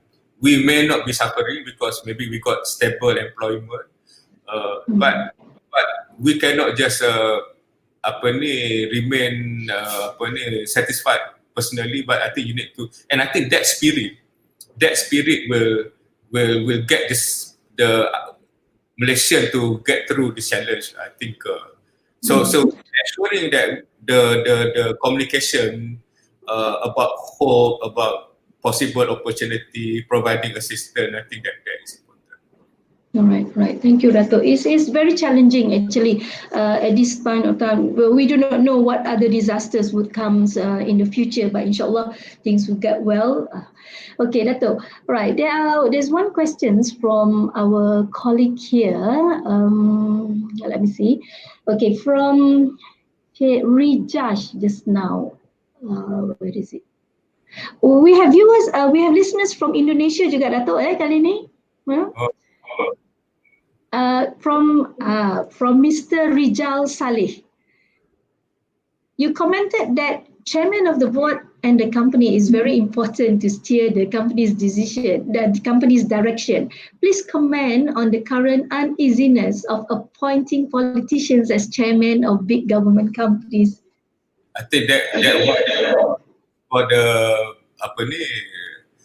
the decision maker to make those decisions. So I think what I discussed is about general principle of governance, and I think we do not know the basis of the decision. Maybe they know more than what we do. So I think we have to respect those decisions, and I think we move on as a country. Yeah. Datuk, kalau mungkin Datuk aware, kita di Malaysia, I remember when the previous Minister of Economy, Datuk Sri Azmin, trying to suggest that we should have our own indicators or index for good governance in Malaysia. But until today, it is not materialized. So what is your view about this? Because sekarang ni apa even indeks risiko corruptions, indeks ease of, ni semua from the Western side. So he suggested, Datuk Sri Azmin suggested that we should have an index of good governance in the Malaysian context.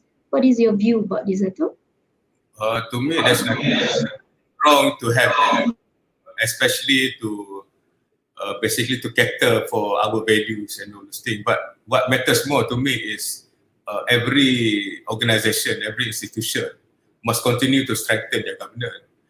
Index to me is just an outcome of what you do collectively. Kan? Tapi kalau katakan kita just rely on the index to change our behavior, I don't think it's going to work. So the more important part is the process of promoting good governance, providing the infrastructure of governance through law, for example, enforcement of certain law. And I think the most important part, kita as a society, I think we must believe in that. Because when you believe in that, our decision collectively will shape decision towards good governance. But if we say something, then we do something else, then whatever that we kita buat macam mana pun is not going to solve anything. So I don't have problem of developing our own. Cuma in the context of macam trade, for example, when you have international standard, then people will be referring to the international standard for their decision. If you have your own standard, you may like it, but they may just ignore that. I don't think from the trade perspective, I'm not sure whether people will be giving attention to that. So you still have to be seen to be good at the mainstream punya level. On that note, Datuk, don't you think kalau kita tengok macam kita agensi kerajaan, even the private agency is also being audited, but the auditor is more looking at the compliance to the financial statutory part, right? But very lack about the governance aspect, especially the way we make the decision making process happening in the companies. So itu saya rasa mungkin perlu, what is your view about this? Because most of the audit is always about financial compliance. I think when you talk about review of governance, the reviewer must have adequate experience in governance.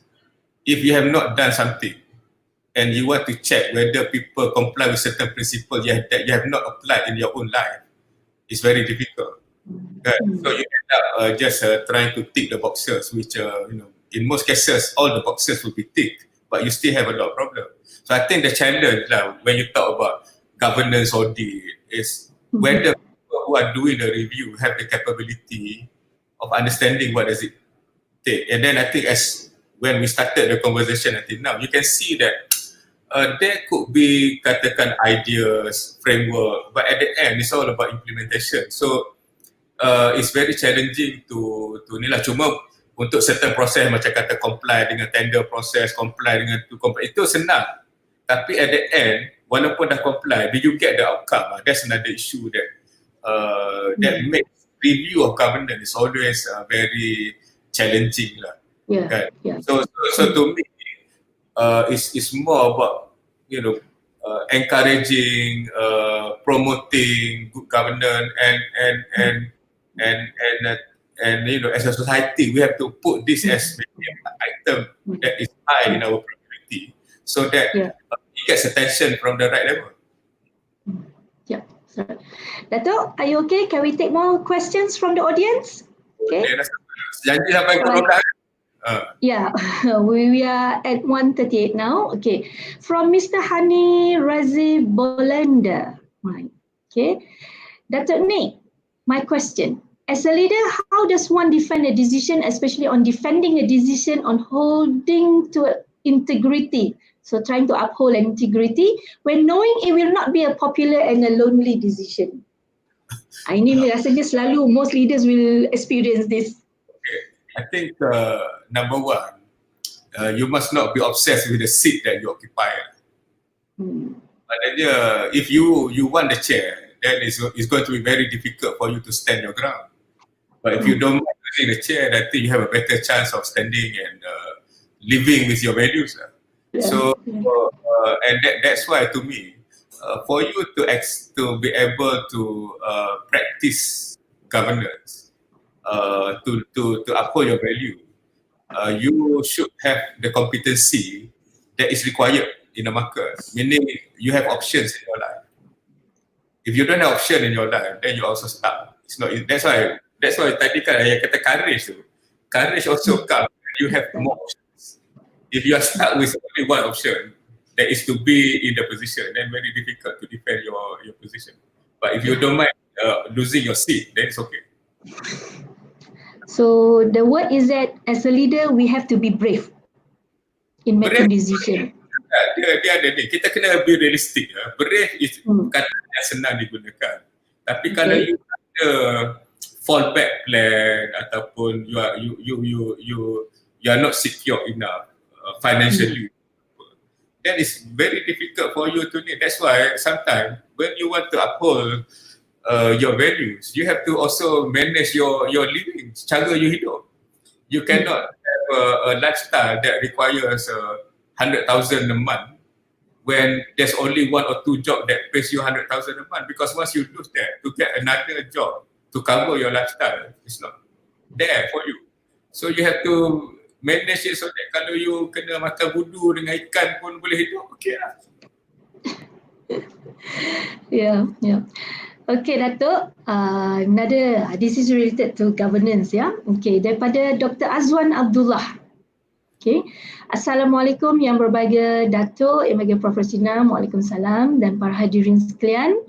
Model Tabir Urus berteraskan maqasid syariah telah dilancarkan oleh Perdana Menteri pada Februari 2015. Ya, I remember that too. Pada pandangan Datuk, apakah model yang holistik dalam Tadbir Urus sesebuah organisasi pendidikan bagi memberi keseimbangan dalam aspek duniawi dan ukhrawi? So the question is confined to the education industry. So how do we apply this konsep maqasid syariah dalam konteks education? Okay, nombor satu, saya familiar dengan model dia lah, jadi mungkin saya tak boleh nak komen tentang apa yang terkandung dalam model tu. Tapi pada pandangan saya, Tadbir Urus ini ialah proses untuk kita mencapai maqasid itu sendiri. Sebab kalau dalam organisasi, antara perkara yang dijaga dalam organisasi ialah harta, kan? So look at your organisation. All the system proses yang kita buat ni is supaya harta yang kita kuasai itu, sebab kita mentadbir, kita menggunakannya untuk perkara yang sepatutnya, kan? Jadi that is basically in line with maqasid.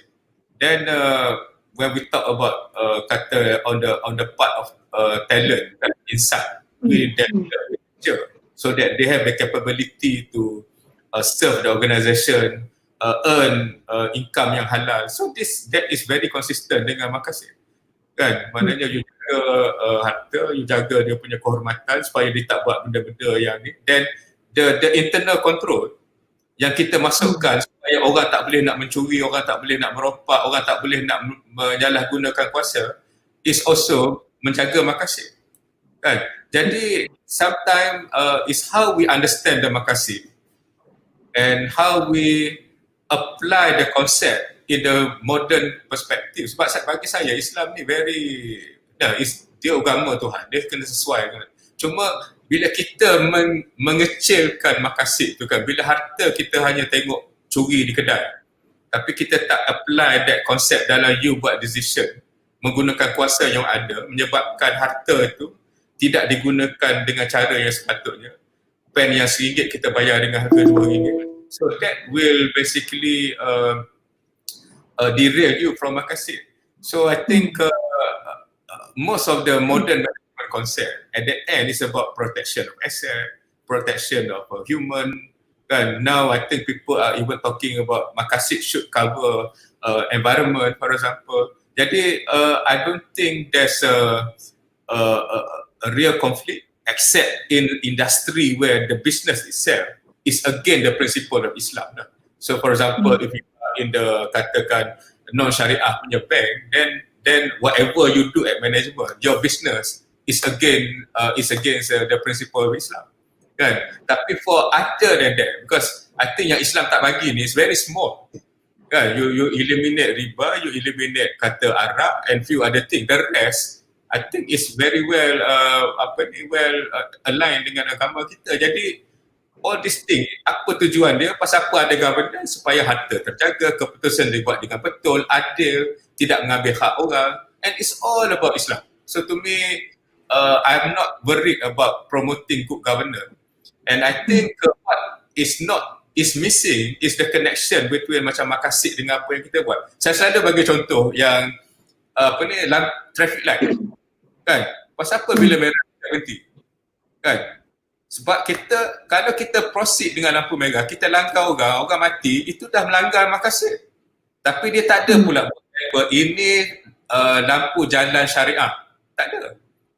That's why we cannot be too fascinated with label. I think when you get fascinated with label, you never conform with the essence of the label. Right? So bagi saya traffic light itu memang syariah.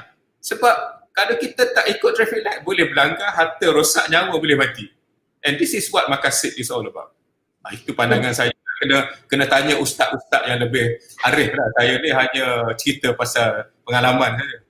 Yeah, thank you very much, Datuk. Okay, Datuk, earlier on just now, Datuk did mention about the importance also to educate employees, and then in the context of educations to educate the lecturers. Yeah, okay.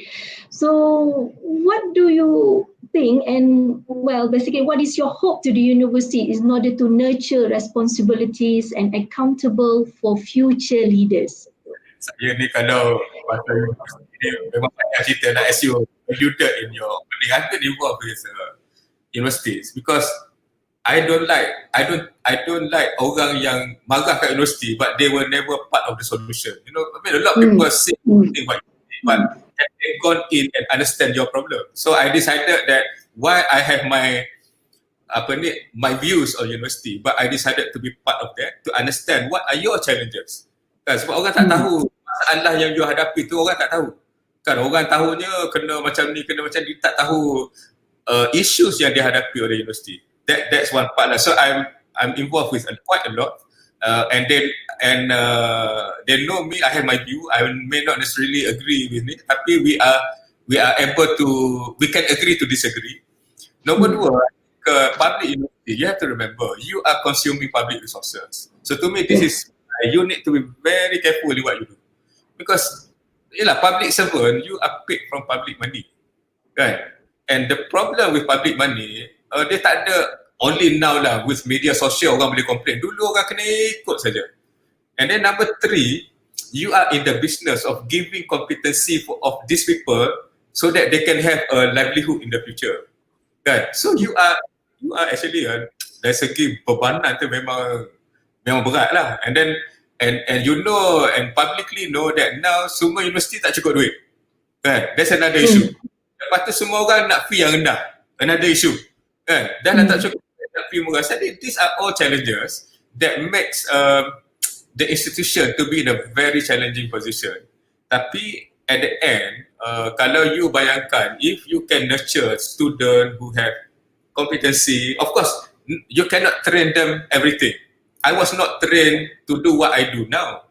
Tapi adalah prinsip-prinsip and you must get your student to know that learning does not stop when they get the script It's just a beginning. I think what you are trying to do is to embed in the basic knowledge, basic skill, basic values that enable them to go out.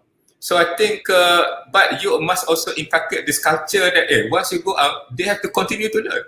Either they come back to you or they learn somewhere else. So I think the skill of learning how to learn becomes very important now, because after that you can learn from so many sources. So I think those are the fundamental thing that needs to be embedded in university lah. But I think is knowing the university structure. I was on the board university before. I am very friendly to many of the lecturers. Apa semua is a complex thing lah. Jadi that's why I rasa your vision tu must be real lah. Your vision, your objective that you want to pursue must be real, because things are very, very tough. And then of course expectation of student punya way of learning now may not be the same like last time kan. Macam nasib baik zaman saya tak senang macam sekarang, jadi kita terpaksa belajar. Zaman sekarang nak everything comes to you, but how much can you absorb and how much can you apply is another question. So we have to live with our various challenges ourselves lah. But I hope that UMK, walaupun I'm not in the UMK, but I'm seeing the transformation. So I hope that everybody understand that you are carrying huge responsibility. You are nurturing people for the future. You are nurturing future talents. So whatever that you do will shape them in the future. So with all the shortcomings, with all the challenges that you have, I believe you can do this. Saya doa, insyaAllah. Terima kasih Datuk. Saya rasa in relation to that, when talk about to instill good governance attitude, that is a real challenge. We can learn, but whether we are actually professing a good governance attitude, that would be a challenge. As you mentioned just now, the whole ecosystem must play their role actually. Yeah. Okay. Datuk, sementara kita tunggu questions, we have about 10 more minutes. Okay. Yes, kalau sekarang ni kita tengok isu berkaitan dengan money laundering, rasuah, kalau zaman Tun M kata kerajaannya dulu, I'm not going to touch about the political situations, but I'm looking at the impact of this is also related to the governance, okay, apabila adanya rasuah ataupun money laundering, gift dan sebagainya, but to what extent this would be impacted the economy of the country.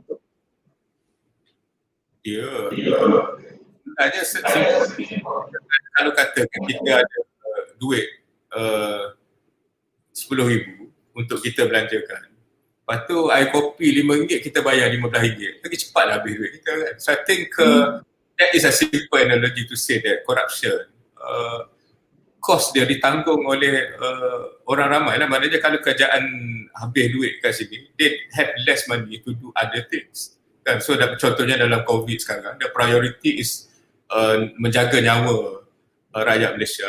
We have to spend a lot on medical. So other part of the economy, government tak boleh nak belanja macam dulu. So I think that is the consequence of benda-benda ni. Jadi sebab tu kita kena peka. And I think and we as a society yang kena, bukan kata kita tak boleh.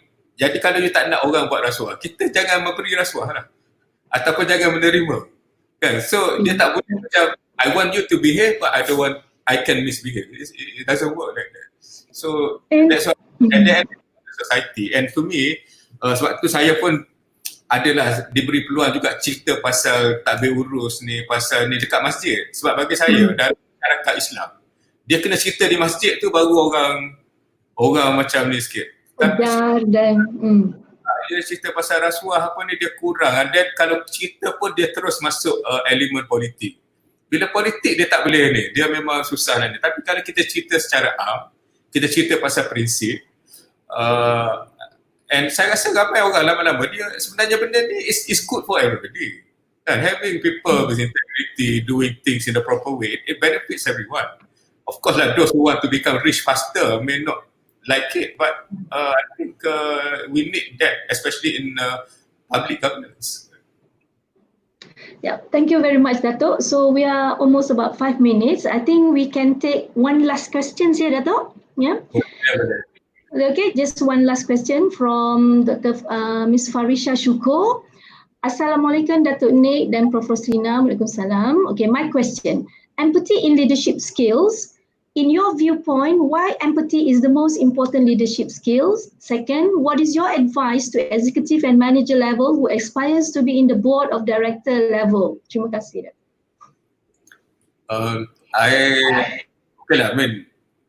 I takut nak jawab because empathy is a technical word which I may not understand that completely.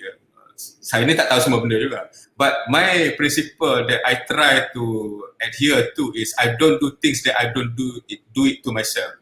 Maknanya kalau saya tak suka satu perkara yang orang buat kat saya, saya cuba untuk tak buat benda tu kat orang lain lah, tapi kadang-kadang tersilap tu sebagai manusia, we do have that weakness. Maknanya I think if you love your fellow colleagues, your fellow employees, your fellow bosses like you love yourself, I think that will be helpful lah, kan? But I think this is also influenced by the culture of the organisation. Kadang-kadang some organisation you have more of that, some organisation you have less of that. But I think and a lot of situation, I find that people are not clear of your expectation on them because you never tell them. You develop the idea yourself, it's all in your mind, you never share, or you share it in such a way that people don't understand and you don't emphasize. That's why there's a lot of conflict, and this is where sometimes a lot of issues will come down, lack of empathy, and all those things to me is a reflection of that. So I think we need to acknowledge that we are human, we have strength and we have weaknesses. So I think if we focus on the strength and also try to manage the weaknesses, I think you have a more more conducive working environment. On the second question about preparing yourself to leadership position, board position, I don't think there's a easy way. I think it's about striving the best in what you do. You need to, I think now you have to learn, sometimes learn things beyond what you're supposed to know, because I think that helps you to I would imagine, bila tengok balik saya punya ni, saya banyak berkawan dengan orang-orang yang lebih berpengalaman daripada saya. So I learn a lot from them, not just about stories that that doesn't get shared outside, but the principle behind certain things that happen in the past. So learning from people who has more experience expedite your learning process, because you don't have to go through the experience. You just so that when you face the similar situation or something that you know how to react. So I think that is something which helped me a lot. That's why in situation where I have to engage people at various level of position, not just in Malaysia but outside Malaysia, I think learning how to deal with human and learning from experience of others help me to do what I'm supposed to do lah, and I'm still learning lah. So sometimes some of the question it triggers certain things in my mind, so it may help me to learn as well. So don't be afraid of learning. Don't be afraid of your staff who are smarter and better than you. It's about managing people. Once you are respected, I don't think you should be worried about it. So itu saya punya concluding remark lah, Prof. Kita dah dekat pukul 12. Itu concluding remark. Saya baru nak tanya kok Datuk ada concluding remark lagi. Okay. So that's the point that you have given, the concluding remark. Okay, if I just to recap, okay, Datuk have really give us a very wonderful sharings and inputs from your experience and also your knowledge. And the most important point that I think I gather from you that untuk memastikan the good governance practice that you must combine these three aspects, the leadership, the management and the processes, right? And within that components, okay, perlu adanya ihsan, courage dan courteous, and most important thing that kita hampir kurang sebut tadi tentang the trust tadi, that the trust has to be earned. We cannot ask people to trust us, but the respect has to be earned as well. Yeah, okay. So on that note, I would like also to thank yang pertama yang bagi Datuk, okay, for willing to share your inputs with UMK. Saya harap Datuk tidak segan lagi ataupun okay for the future if we invite you in the other intellectual discourse. Okay, thank you very much, Datuk, and really it was a wonderful session to have you and for me to moderate your sessions. And to the audience out there, once again, thank you very much. Terima kasih sekali lagi kerana terus bersama dengan UMK. Dan sebelum saya mengakhiri, besok kita ada satu lagi session yang very important, tajuknya yang quite critical, iaitu realignment education with the AI, artificial intelligence. So we're talking about the new technology, how do we embed into the education landscape. So saya harap semua pendengar dan subscribers kepada UMK Live akan terus bersama dengan UMK. So terima kasih. Saya sudahi dengan wassalamualaikum warahmatullahi taala wabarakatuh. Terima kasih sekali lagi kepada Datuk ni. Assalamualaikum.